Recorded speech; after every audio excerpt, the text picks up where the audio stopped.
योग वशिष्ठ महारामायण सुनते रहने के लिए हमारे चैनल को सब्सक्राइब करें और बेल आइकन जरूर दबाएं।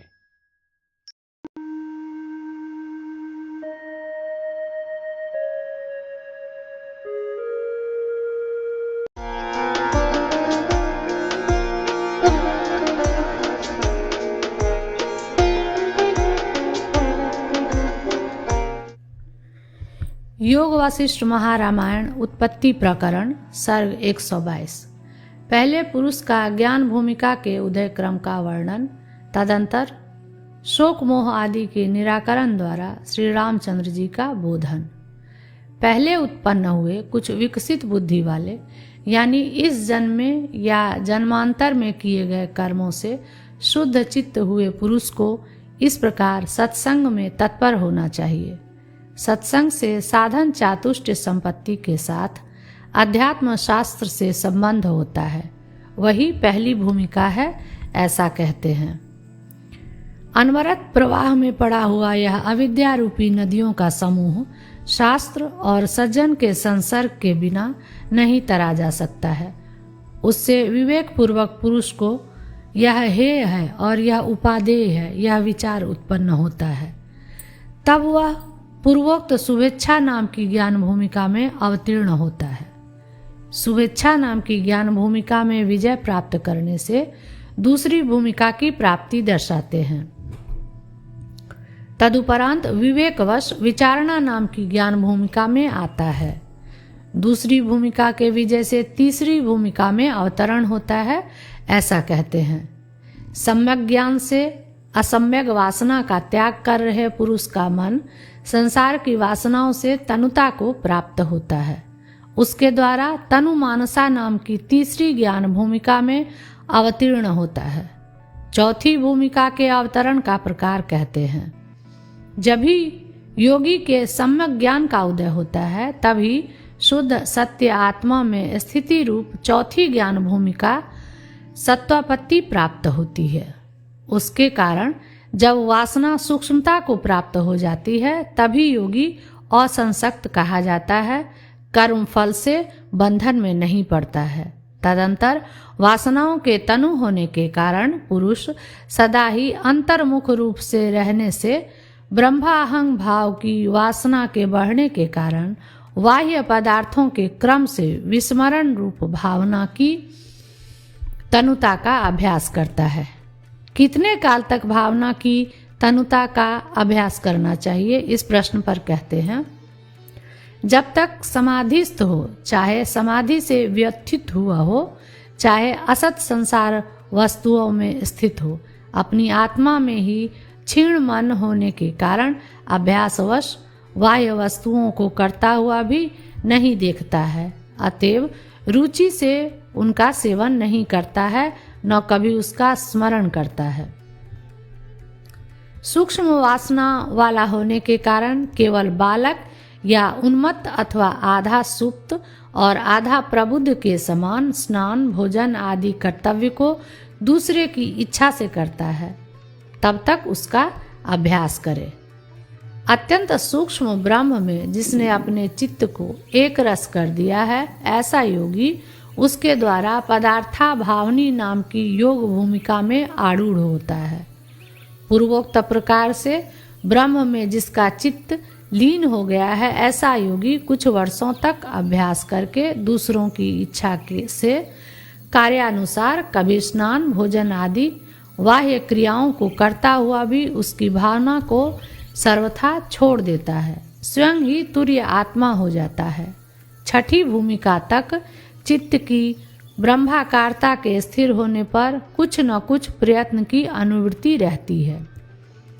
सातवीं भूमिका में तो प्रयत्न की सर्वथा निवृत्ति होने से स्वाभाविक प्रतिष्ठा यानी ब्रह्मनिष्ठा हो जाती है, यह विशेष है।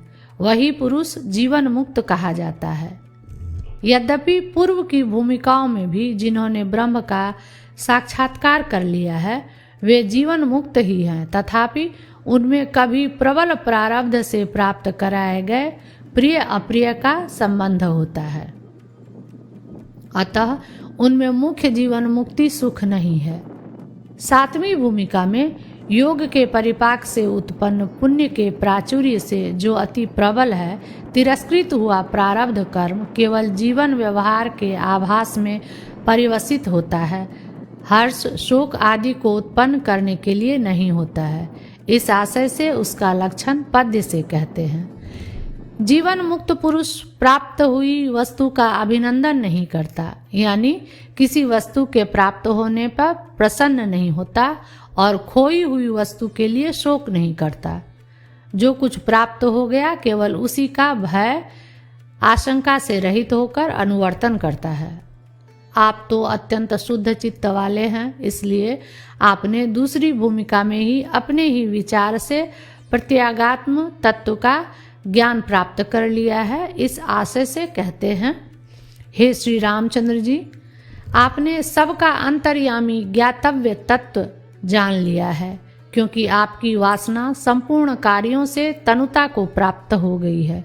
चाहे आप सदा ही समाधिस्थ रहें, चाहे लोक व्यवहार करते रहें, आप शोक अथवा हर्ष को प्राप्त न हो, क्योंकि आप शोक मोह आदि दोषों से रहित आत्मा ही हैं। हे श्री रामचंद्र जी, स्वयं प्रकाश निर्मल सर्वव्यापक अविनाशी आत्मरूप आप में सुख और दुख का अवसर कहाँ तथा जन्म मरण का अवसर कहाँ।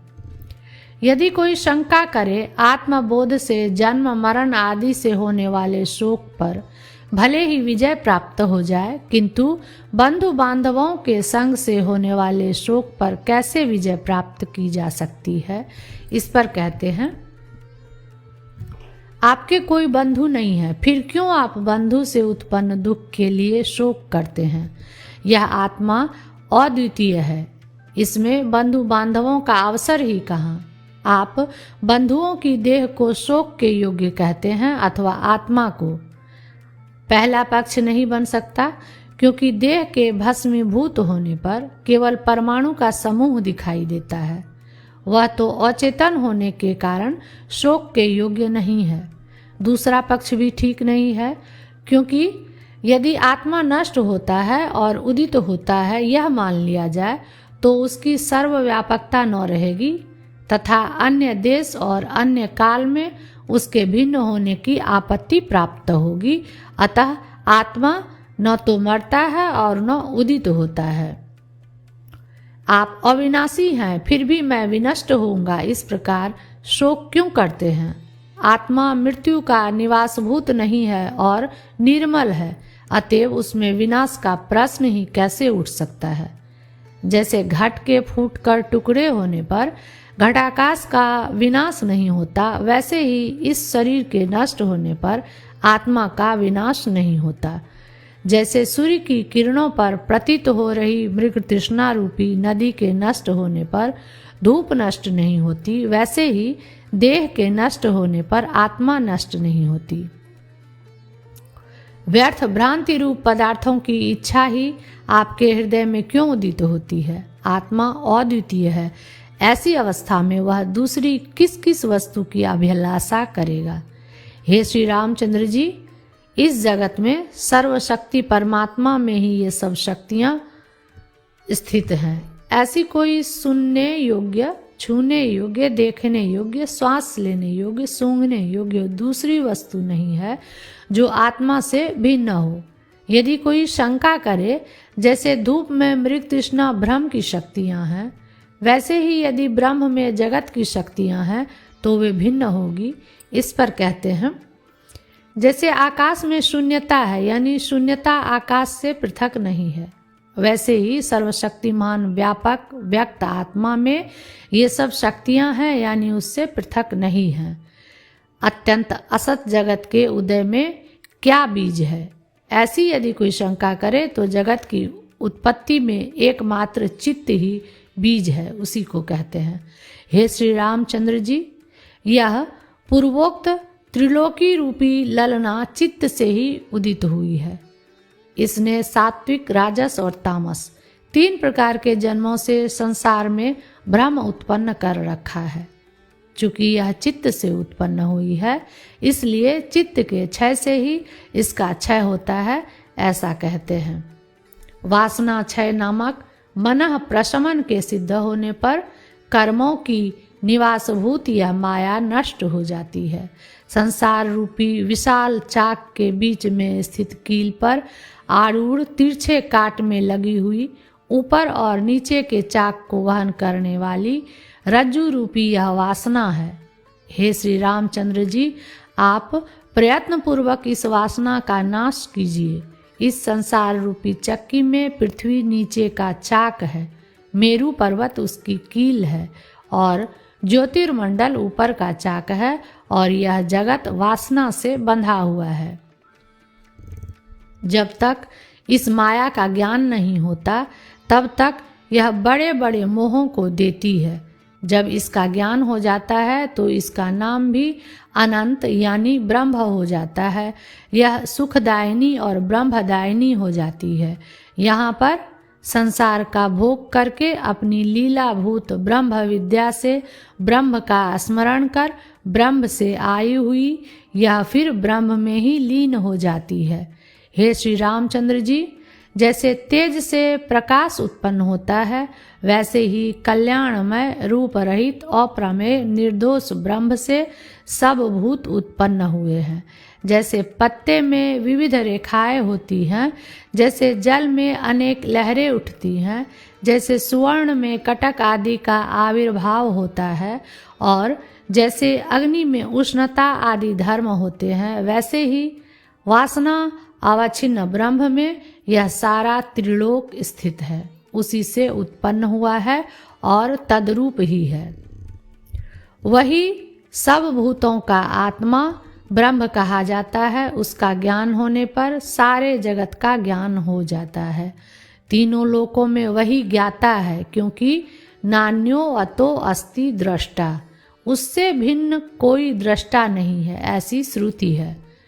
शास्त्रोपदेश आदि व्यवहार के लिए विद्वान लोगों ने उसी सर्वव्यापक तत्व के चित्त, ब्रह्मा और आत्मा इत्यादि नामों की कल्पना की है। प्रिय और अप्रिय विषयों का इंद्रियों के साथ कभी संयोग होने पर भी उनमें मिथ्यात्व बुद्धि होने के कारण हर्ष और शोक से रहित यह शुद्ध जीवन मुक्तानुभूति ही वह प्रसिद्ध अविनाशी चिदात्मा है। मूढ़ जिसका अनुभव करते हैं ऐसा संसार स्वभाव वाला आत्मा नहीं है। हर्ष और शोक से रहित ऐसा जो पहले कहा उसका उपादन करने के लिए कहते हैं। आकाश के समान अत्यंत स्वच्छ उस चिदात्मा में यह जगत भिन्न के तुल्य प्रतिबिंबित होता है। शुद्ध साक्षी के द्वारा उसका प्रिय और अप्रिय विभाग से विवेक नहीं हो सकता। इसलिए प्रिय और अप्रिय के विभाग के विवेक के वास्ते उन दोनों से भिन्न रूप से मध्य में अंतःकरण प्रतिबिंबित होता है। वही प्रिय और अप्रिय के विकल्पों द्वारा मोह आदि जो भाव है उन्हें प्राप्त होता है। आत्मा लोभ मोह आदि भावों को प्राप्त नहीं होता है। वे यानी जगत बुद्धि और जगत बुद्धि प्रयुक्त लोभ मोह आदि भेद के बिना ही उस चिदात्मा में प्रतिबिंबित हैं। इसलिए वे परमार्थतः परमात्मा रूप ही हैं। जैसे दर्पण से अपृथक दर्पण के अंदर दिखाई दे रहे पर्वत वन नदी आदि हैं, वैसे ही परमात्मा में ये भी प्रतिबिंबित हैं। ऐसी अवस्था में जिन मूढ़ों को देह में आत्मबुद्धि है उन्हीं को भय दुख आदि होते हैं, आपको तो नहीं होने चाहिए, ऐसा कहते हैं। हे श्री रामचंद्र जी, आप तो देह रहित निर्विकल्प चिदाकाश हैं, इसलिए आपको लज्जा भय विषाद आदि से मोह कैसे उत्पन्न हुआ। जैसे दुर्बुद्धि मूर्ख पुरुष विकल्पों से अभिभूत होता है, वैसे ही देह रहित आप देह से उत्पन्न होने वाले असत्व स्वरूप इन लज्जा आदि से कैसे अभिभूत होते हैं। देह के नष्ट होने पर अखंड चैतन्य रूप अज्ञानी का भी विनाश नहीं होता। आप तो ज्ञानी हैं, आपका कहना ही क्या है। अज्ञानी का भी नाश नहीं होता, ऐसा जो पूर्व में कहा है उसके उपादन के लिए देह से अतिरिक्त चिदात्मा को सिद्ध करते हैं। जो चित्त गमनागमन की स्वतंत्रता होने से सर्वत्र जाता है। आलंबन रहित सूर्य के मार्ग में भी जिसके संचार का निरोध नहीं होता, वह चित्त ही पुरुष संसारी आत्मा है, शरीर पुरुष नहीं है। हे श्री रामचंद्र जी, शरीर चाहे रहे ना रहे, तीनों लोकों में पुरुष ही, चाहे वह ज्ञानी हो या अज्ञानी, स्थित रहता है। शरीर के नष्ट होने पर उसका नाश नहीं होता। अब असंसारी आत्मा को दर्शाने के लिए चित्त को भी देह कोटि में रखकर देह को ही प्रिय और अप्रिय का स्पर्श होता है, ऐसा कहते हैं।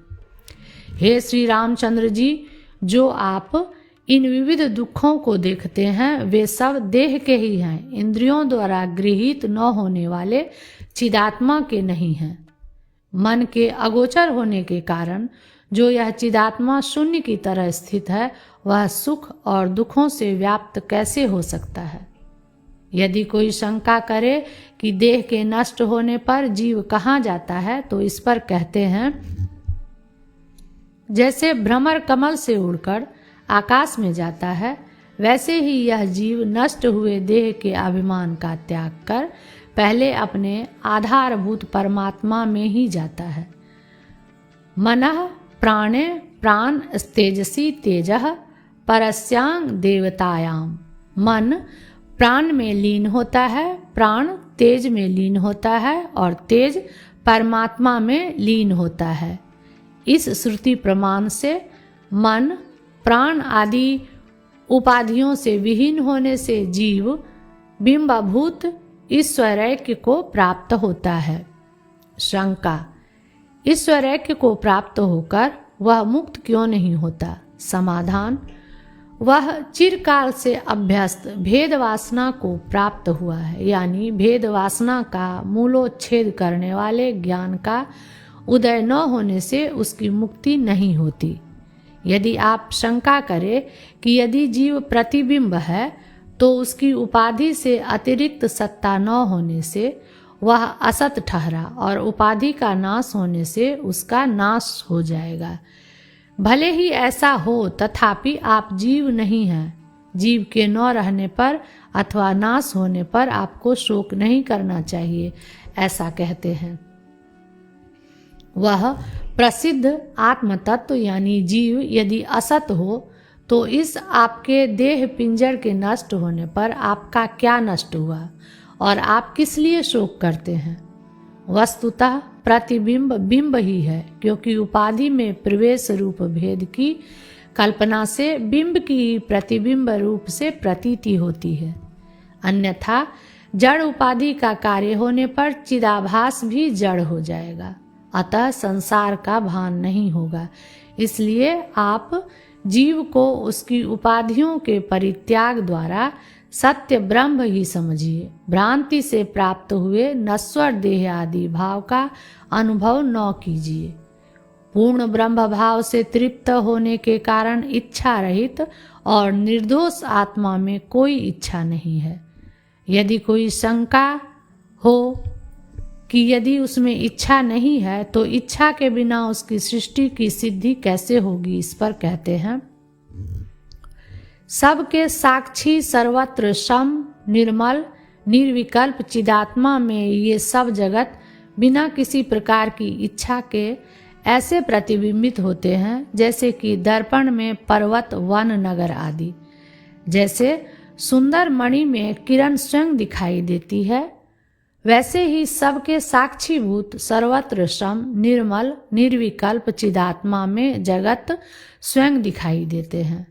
जैसे दर्पण और बिंब का संबंध इच्छा न होने पर भी होता है, वैसे ही आत्मा और जगत का भेदाभेद रूप संबंध इच्छा के बिना ही होता है, यानी भान मात्र से भेद संबंध और यथार्थ रूप से अभेद है। जैसे सूर्य के केवल उदय होने से जगत के कार्य होते हैं, वैसे ही केवल चित्त की सत्ता से ही इस जगत की उत्पत्ति होती है। हे श्री रामचंद्र जी, इस प्रकार के हमारे उपदेश से इस जगत की स्थिति का मूर्ताकार निवृत्त हो गया। आप लोगों के भी चित्त में आकाश के समान यह शून्य हो गई। जैसे दीपक की केवल सत्ता से प्रकाश स्वभावतः होता है, वैसे ही चित्तत्व की केवल सत्ता से स्वभावतः जगत की स्थिति होती है। इस प्रकरण में जो अर्थ विस्तार से कहा गया है उसको संक्षेप से दर्शाते हुए श्री वशिष्ठ जी प्रकरण का उपसंहार करते हैं।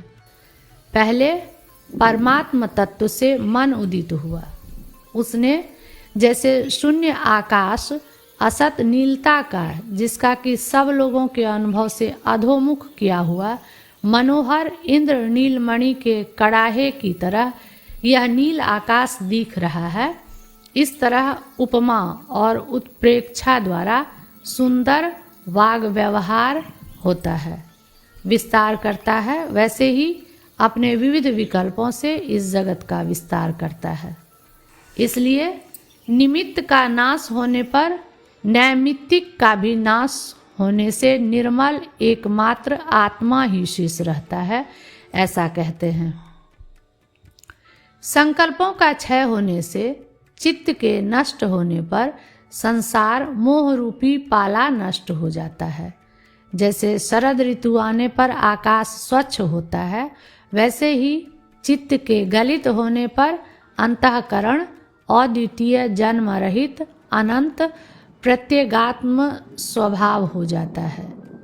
व्यष्टि भ्रम कल्पना की तरह समष्टि सृष्टि कल्पना में भी आविर्भाव और तिरोभाव मन के ही अधीन है, ऐसा दर्शाते हैं। सब प्राणियों के कर्मों की समष्टि रूप और समष्टि कर्म शक्ति प्रधान मन पहले उत्पन्न होता है। उसके बाद मन में चित्त का प्रतिबिंब पड़ने से ब्रह्मा मनु आदि रूप सृष्टिकर्ताओं के शरीरों को स्वीकार करके वह संकल्पवश विविध प्रकार के इस जगत की व्यर्थ ही सृष्टि करता है। जैसे कि अज्ञानी बालक व्यर्थ वेताल के शरीर की कल्पना करता है। इसलिए संपूर्ण दृश्य व्यष्टि समष्टि भेद से कल्पित मनोमात्र ही है। मन अज्ञान कार्य होने से असत है। असत का ही अधिष्ठान भूत साक्षी की सत्ता और स्फूर्ति के बल से जो स्फुरण है वह उत्पत्ति है। इस रीति से जगत के जन्म आदि विवर्तों की उपादानता ब्रह्म का तटस्थ लक्षण हुआ। उससे निष्प्रपंच सच्चिदानंद एक रस पूर्ण ब्रह्म ही लक्षित होता है, जो परमार्थ भूत है। ऐसा सब सृष्टि श्रुतियों का तात्पर्यार्थ यह सिद्ध हुआ, ऐसा कहते हैं। अज्ञान कार्यभूत मन स्वयं ही अपने अधिष्ठान भूत चैतन्य में वृद्धि को प्राप्त होने से स्फुरित जगत रूप से सामने विद्यमान सा साक्षी द्वारा दिखाई देता है। जैसे पूर्ण महासागर में उसकी सत्ता से ही सिद्ध हुई अपरिच्छिन्न जल पंक्तियां सामने दिखाई देती हैं, उत्पन्न होती हैं और लीन हो जाती हैं, वैसे ही मन साक्षी भूत चेतन में स्वयं पुनः पुनः उत्पन्न होता है और लीन हो जाता है। 122वां सर्ग समाप्त।